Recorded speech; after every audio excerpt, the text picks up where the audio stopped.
പാലക്കാട് നഗരസഭയിൽ ബി.ജെ.പിക്ക് തിരിച്ചടി നേരിട്ടു എന്നതാണ് ശ്രദ്ധേയം. നഗരസഭയിൽ ആർക്കും കേവല ഭൂരിപക്ഷമില്ല. എന്നാൽ അകത്തേത്തറ, പുത്തൂർ പഞ്ചായത്തുകളിൽ വിജയിച്ചത് ബി.ജെ.പിക്ക് ആശ്വാസവുമായി. ഷൊർണൂർ നഗരസഭ LDF നിലനിർത്തുകയും ചെയ്തു. ആയിഷത്തുൽ ഷംനയാണ് പാലക്കാട് നിന്നതിന്റെ കൂടുതൽ വിവരങ്ങളുമായി ചേർന്നത്. ഷംന, ഏറ്റവും പ്രധാനപ്പെട്ടത് ബി.ജെ.പിക്ക് ഇപ്പോൾ തിരുവനന്തപുരത്തൊക്കെ വലിയ മുന്നേറ്റം ഉണ്ടാക്കാൻ കഴിഞ്ഞിട്ടുണ്ടെങ്കിലും പാലക്കാട് നഗരത്തിൽ ബി.ജെ.പിയുടെ ശക്തി കേന്ദ്രമാണ് എന്നാണ് നേരത്തെ തന്നെ അറിയപ്പെടുന്നതും, അല്ലെങ്കിൽ അത് ആ രീതിയിലുമാണ്. പക്ഷെ അവിടെയൊക്കെ എന്തുകൊണ്ട് ബി.ജെ.പിക്ക് ഒരു തിരിച്ചടി ഉണ്ടായി എന്നത് ആ പാർട്ടി നോക്കുന്നുണ്ടോ, നോക്കി തുടങ്ങിയിട്ടുണ്ടോ? ഒപ്പം പാലക്കാടിന്റെ ഒരു പൊതു സ്വഭാവം എന്താണ് തദ്ദേശ തെരഞ്ഞെടുപ്പിൽ ഇത്തവണ?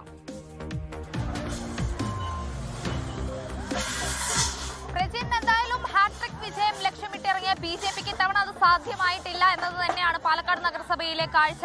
ഇത്തവണ ഏറ്റവും വലിയ ഒറ്റകക്ഷിയായി ബി.ജെ.പി മാറുന്നുണ്ടെങ്കിൽ പോലും കഴിഞ്ഞ തവണത്തേക്കാൾ 3 സീറ്റ് ബി.ജെ.പിക്ക് കുറവാണ്. 3 സീറ്റ് നഷ്ടപ്പെട്ടു. മറ്റൊന്നുള്ളത്, ജില്ലയിലെ മൊത്തത്തിൽ ഒരു കണക്ക് നോക്കുകയാണെങ്കിൽ സംസ്ഥാനത്തെ UDF തരംഗത്തിനൊപ്പം എന്ന് തന്നെ പറയാം. കാരണം UDFന് കഴിഞ്ഞ തവണത്തേക്കാൾ സീറ്റ് വലിയ രീതിയിൽ വർദ്ധിപ്പിക്കാൻ കഴിഞ്ഞു. അത് നഗരസഭയിലും ബ്ലോക്കിലും ഗ്രാമപഞ്ചായത്തുകളിലും ഉൾപ്പെടെ UDFന് വലിയ ഒരു മുന്നേറ്റം ഉണ്ടായിരിക്കുന്നു എന്നത് തന്നെയാണ് സാഹചര്യം. ഒപ്പം തന്നെ ഈ UDF നഗരസഭകളുടെ കണക്കെടുക്കുകയാണെങ്കിൽ പട്ടാമ്പി, ചിറ്റൂര്, മണ്ണാർക്കാടൊക്കെ UDF ഭരണം നിലനിർത്തി. ഒപ്പം തന്നെ LDFന്റെ കണക്ക് നോക്കുകയാണെങ്കിൽ ഒറ്റപ്പാലം, ചെർപ്പുളശ്ശേരി, ഷൊർണൂരും ചെർപ്പുളശ്ശേരിയും നേരത്തെയും LDF തന്നെയായിരുന്നു. അത് ഭരണം നിലനിർത്തി എന്നതാണ് സാഹചര്യം. ഒപ്പം തന്നെ ഈ ബി.ജെ.പിയുടെ സംബന്ധിച്ച് ബി.ജെ.പിക്ക് ഏറ്റവും കൂടുതൽ സ്വാധീനമുള്ള മേഖലയായിരുന്നു പാലക്കാട് നഗരസഭ. കഴിഞ്ഞ 10 വർഷമായി ബി.ജെ.പി ആണ് അധികാരത്തിലുള്ളത്.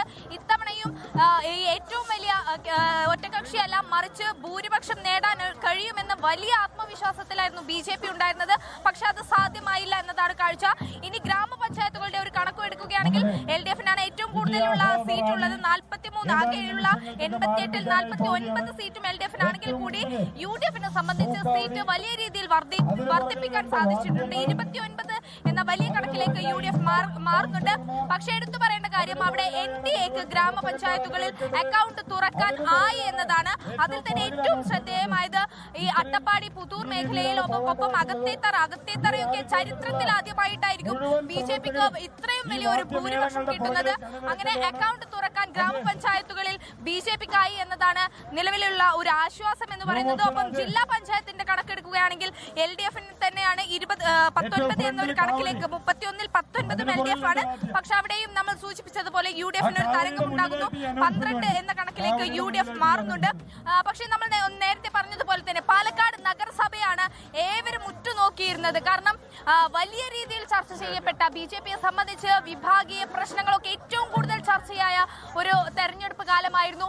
പ്രത്യേകിച്ച് അതിൽ നമ്മൾ നേരത്തെ പറഞ്ഞതുപോലെ ബി.ജെ.പിയുടെ ട്രഷറർ അടക്കം ഈ കൃഷ്ണദാസ് ഉൾപ്പെടെയുള്ളവർക്ക് നേരെ അവിടെയുള്ള വോട്ടർമാർ തന്നെ രംഗത്തെത്തുന്ന ഒരു സാഹചര്യം ഉണ്ടായിരുന്നു. കൃഷ്ണദാസിന് അറിയില്ല, ഞങ്ങൾക്ക് ഈ സ്ഥാനാർത്ഥിയെ വേണ്ട എന്ന് പറഞ്ഞിട്ട് ഒരു ഘട്ടത്തിൽ വന്നിരുന്നു.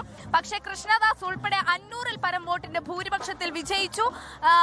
അതുപോലെ തന്നെ ഈ വിഭാഗീയ പ്രശ്നങ്ങളൊന്നും ചർച്ചയായില്ല, അല്ലെങ്കിൽ അതൊന്നും കൂടുതൽ എഫക്ട് ചെയ്തില്ല എന്ന് വേണം മനസ്സിലാക്കാൻ. പല സ്ഥാനാർത്ഥികളും ബി.ജെ.പിയെ സംബന്ധിച്ച് ജയിച്ച വാർഡുകളിലെല്ലാം വലിയ ഭൂരിപക്ഷം നിലനിർത്താൻ സാധിച്ചിട്ടുണ്ട്. പക്ഷേ 3 സീറ്റ് നഷ്ടപ്പെട്ടു. അതിൽ തന്നെ എടുത്തു പറയേണ്ടത് ബി.ജെ.പിയുടെ 4 സിറ്റിംഗ് സീറ്റുകൾ നഷ്ടപ്പെട്ടു എന്നതാണ്. അതിൽ 3 സീറ്റുകൾ UDF നേടി. ഒപ്പം 1 സീറ്റ് LDFനും നേടാൻ സാധിച്ചിട്ടുണ്ട്. ഇനി കാണേണ്ടത് ബി.ജെ.പി ഈ ഭരണം നിലനിർത്തുമോ എന്നതാണ്. അതായത് പാലക്കാട് നഗരസഭ അടുത്ത തവണ ആര് ഭരിക്കും എന്നതാണ് ഏറ്റവും പ്രധാനപ്പെട്ട ചോദ്യം. അതിന് ഇനിയുള്ളത് ഒരു വിമത സ്ഥാനാർത്ഥി ജയിച്ചിട്ടുണ്ട് ഇവിടെ 48-ാം വാർഡിൽ നിന്നും. ആ വിമതൻ ഇനി ആരെ പിന്തുണയ്ക്കും, ആരുടെ കൂടെ നിൽക്കും എന്നതൊക്കെയാണ് കണ്ടറിയേണ്ടത്. അതിനുള്ള ഒരു കരുനീക്കം LDF UDFന്റെ ഭാഗത്ത് നിന്ന് നടക്കുന്നുണ്ട്. വിമതനെ ഒപ്പം നിർത്തി ഭരണം തിരിച്ചുപിടിക്കാൻ, അല്ലെങ്കിൽ ബി.ജെ.പിയെ ഭരണത്തിൽ നിന്നും താഴെ ഇറക്കാനാണ് LDFന്റെയും UDFന്റെയും നീക്കം. ഈ ഒരു മതേതര മുന്നണി പാലക്കാട് ഉണ്ടാകും, അത്തരത്തിലുള്ള ഒരു നീക്കം നടക്കുമെന്ന് VK ശ്രീകണ്ഠൻ MP ഉൾപ്പെടെയുള്ളവർ വ്യക്തമാക്കിയിട്ടുണ്ട്.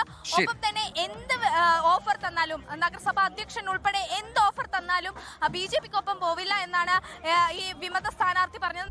ലോകത്തെവിടെയായാലും ഏത് സമയത്തും 24 വാർത്തകളും ഓഗ്മെന്റഡ് റിയാലിറ്റി പാക്കേജുകളും എക്സ്പ്ലെയിനറുകളും വിശദമായി കാണാൻ ഞങ്ങളുടെ YouTube ചാനൽ നിങ്ങൾക്ക് സബ്സ്ക്രൈബ് ചെയ്യാം.